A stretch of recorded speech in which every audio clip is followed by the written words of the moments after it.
हाय champions, class 10 वाले बच्चे, फिर से आपका केमिकल जो मैंने बात की है यहाँ पे केमिकल रिएक्शन एंड इक्वेशन का दूसरा पार्ट लेके आया हूँ मैं। आगे कंटिन्यूएशन में आगे बढ़ेंगे हम लोग। तो विदाउट एनी डिले चलिए शुरू करते हैं। तो देखिए किस तरह से हम लोग केमिकल इक्वेशन लिखते हैं, राइटिंग केमिकल इक्वेशन। तो representation of a chemical reaction in terms of symbols and chemical फॉर्मूले of the reactants and products is known as chemical equation। ठीक है, तो जैसे आप एग्जांपल देख रहे हैं ये रिएक्टेंट साइड है और ये प्रोडक्ट, जैसा कि मैंने आपको बोला था ये LHS है और इसको क्या बोलते हैं RHS, राइट। तो यहाँ पर आप देख रहे हैं जिंक सॉलिड है, डाइल्यूट H2SO4 है, तो डिस्प्लेसमेंट हो रहा है, तो ZnSO4 बन गया एक्वस और H2 रिलीज हो गया। तो यहाँ पर क्या क्या हम देख रहे हैं कि क्या क्या यूज़ किया गया। जैसे मान लीजिए बात करते हैं हम लोग सॉलिड्स के लिए ये S यूज़ किया छोटा, लिक्विड्स के लिए L यूज़ किया, गैसेस के लिए G, for aqueous it is AQ और for gas produced in the reaction उसको हम लोग क्या करते हैं एरो से ऊपर की ओर एरो उससे यूज़ करते हैं। फिर नीचे की साइड में जो यहाँ पर बताया कि जो प्रेसिपिटेट होता है वो इस तरह से हम लोग यूज़ करते हैं। अब बात करता हूँ मैं कंजर्वेशन ऑफ मास, यहाँ पे जरूर होता है इन्वॉल्व, राइट। तो according to the law of conservation of mass no atoms can be created और डिस्ट्रॉयड, मतलब neither created nor destroyed in a chemical reaction. So the number of atoms for each element in the reactant side has to balance the number of atoms that are present in the product side. दोनों side में LHS RHS में दोनों side equal होने चाहिए। अगर हम इसको अलग लैंग्वेज में समझें तो the total mass of the products formed in a chemical reaction is equal to the total mass of the reactants participated in chemical reaction. तो बैलेंस्ड केमिकल इक्वेशन क्या होता है? The chemical equation in which the number of atoms of each element in the reactant side is equal to that of the product side is called a balanced chemical equation, right. तो चलिए आगे example हम इसको सीखते हैं कि किस तरह बैलेंस करेंगे। यहाँ पर देख रहे हैं Fe plus H2O gives Fe3O4 plus H2। अब ये क्या ये बैलेंस है, इसको हम लोग चेक करेंगे। तो सबसे पहले क्या करेंगे LHS लिख देंगे यहाँ पर और यहाँ पर RHS लिख देंगे और इधर में लिखिए एलिमेंट्स का नाम। Fe है, H है एंड O है। Fe कितना 1 है, H कितना 2 है, O कितना 1 है और यहाँ पर Fe लिखिए, O लिखिए और H लिखिए। Fe कितना 3 है, O कितना 4 है और H कितना 2 है। तो इसको बैलेंस करने के लिए सबसे पहले क्या करेंगे Fe इंटू यहाँ पर 3 लिख दीजिए, so it will be 3। H 2 है यहाँ पर, ये भी 2 है, इसलिए कोई प्रॉब्लम नहीं है। O कितना है यहाँ पर 1 है और यहाँ पर 4 है, तो इसको क्या करेंगे हम लोग 4 से कर देंगे। जब इसको हम 4 लगाएंगे यहाँ पर तो हमारा देखिए यहाँ पे क्या हुआ, ये 4 लगाया और इसको 3 लगा दिया, राइट। तो अब ये हमारा कितना हो जाता है 8 हो जाएगा ये। तो अब यहाँ क्या करोगे आप, यहाँ भी 4 लगा दो, राइट। तो ये हो गया 8। अब मिला करके देखते हैं हम लोग Fe3O 4 है और H 8 है, so this is absolutely balanced one, right. अब इसको भी बैलेंस करिए, तो वही सेम स्टाइल में लिखिए। सॉरी, यहाँ पर जो लिखना है आपको वो है LHS देन RHS, राइट।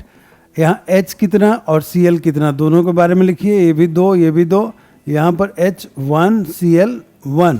अब क्या देख रहे हैं हम लोग, इसको अगर हम 2 से कर दें, इसको भी 2 से कर दें तो इट विल बी बैलेंस। तो यहाँ पर सिर्फ 2 आगे लग जाएगा और दोनों साइड बैलेंस्ड हो जाएगा। तो ये हुआ बैलेंस करने का तरीका। अब बात करता हूँ टाइप्स ऑफ केमिकल रिएक्शन में कितने तरह के हैं। तो आपको हम पहले भी बता चुके हैं लेकिन अभी फिर से बताते हैं, जिसमें ये बताया गया कि taking into consideration of different factors chemical reactions are grouped into multiple categories, जिसमें कुछ एग्जाम्पल हैं combination, decomposition, single displacement, double displacement, redox, endothermic, exothermic, precipitation and neutralization. इतने सारे आप पढ़ने वाले हैं।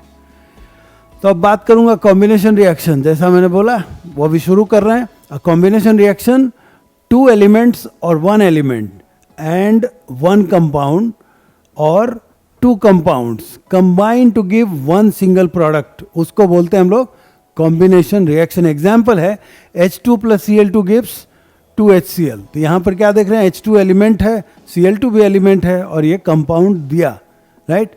इसी तरह 2CO plus O2 gives 2CO2.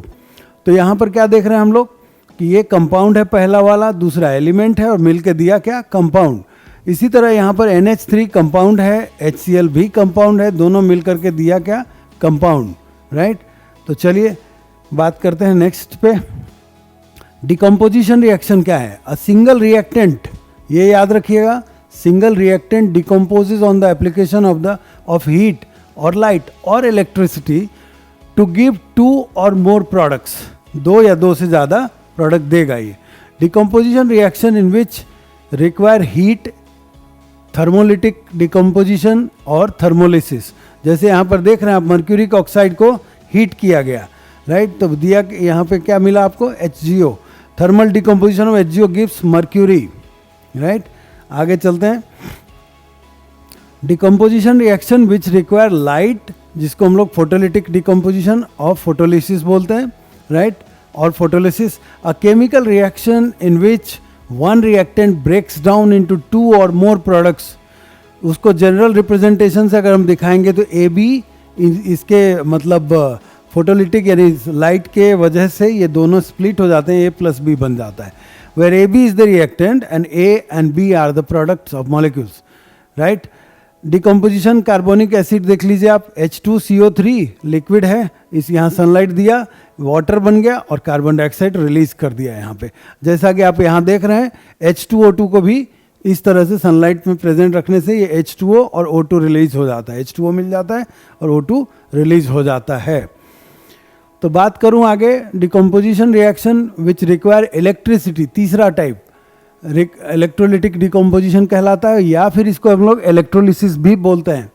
तो an electrolytic decomposition reaction is a type of decomposition reaction in which the activation energy or decomposition is provided in the form of electrical energy.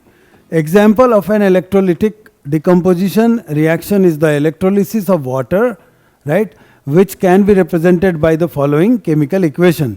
यहाँ पर इलेक्ट्रिसिटी पास कराते हैं तो 2H2 और O2 मिल जाते हैं, जैसा कि आप यहाँ पर देख रहे हैं, आपके इस फिगर में बताया गया है. अब बात करूँ यहाँ पर कि डिस्प्लेसमेंट रिएक्शन क्या होता है, कि मोर रिएक्टिव एलिमेंट्स यहाँ पर दिया गया है, displaces a less reactive element from its compound और सोल्यूशन, राइट. देखो, when chlorine is added in its gaseous form और as a gas dissolve in water to the solution of sodium bromide, the chlorine acquires the place of bromine, right. Since chlorine is more reactive than bromine, it displaces bromine from sodium bromide and the solution turns blue, right. The brown color is the bromine that is displaced. If you notice the equation, you can see that the chlorine and bromine have swapped their original places. तो देखो यहाँ पे ये chlorine plus sodium bromide gives sodium chloride and bromine. यहाँ पर अगर आप देखेंगे तो Cl2 गैसियस फॉर्म में है प्लस 2 NaBr, ये है आपका aqueous, gives 2 NaCl aqueous plus Br2 liquid. ठीक है, आई होप कि अभी तक सही जा रहे हैं, सब समझ में आ रहा है, नहीं तो वापस रिपीट करके देख लीजिएगा. ओके. डबल डिस्प्लेसमेंट क्या है? It occurs when a part of 2 ionic compounds is exchanged and makes 2 new components. The pattern of a double displacement reaction like this. It takes place mostly in aqueous solution wherein the ions precipitate and exchange of ion takes place. यहाँ पर देखिए AB plus CD, अब यहाँ क्या देख रहे हैं हम लोग, AD plus CB दिया. अब इसको ठीक समझते हैं. यहाँ पे AgNO3 plus HCl gives HNO3 plus AgCl, right. कैसे? तो देखिए एक था यहाँ पे Ag plus NO3 minus plus H1 या H का जो positive H plus 1 Cl minus 1 gives H plus 1 NO3 minus 1 Ag plus 1 Cl minus. ये कंबाइनिंग कैपेसिटी दिखा रही है, इस तरह से एक्सचेंज हुआ है या शेयर हुआ है. राइट।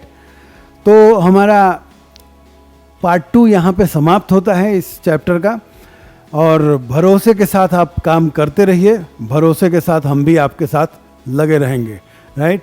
उम्मीद करता हूँ सब बढ़िया चल रहा होगा। नेक्स्ट पार्ट 3 में ये चैप्टर ख़त्म होगा, उसके बाद आपको इसके क्वेश्चन आंसर्स की भी प्रैक्टिस करा दी जाएगी एनसीईआरटी की। तब तक आप लोग बहुत बढ़िया हेल्थ पे ध्यान दीजिए, पढ़ाई पे ध्यान दीजिए, माँ पिताजी की ज़रूर मतलब ख्याल रखिए, उनके स्वास्थ्य का, उनके मेंटल कंडीशन का, उनके इमोशंस का।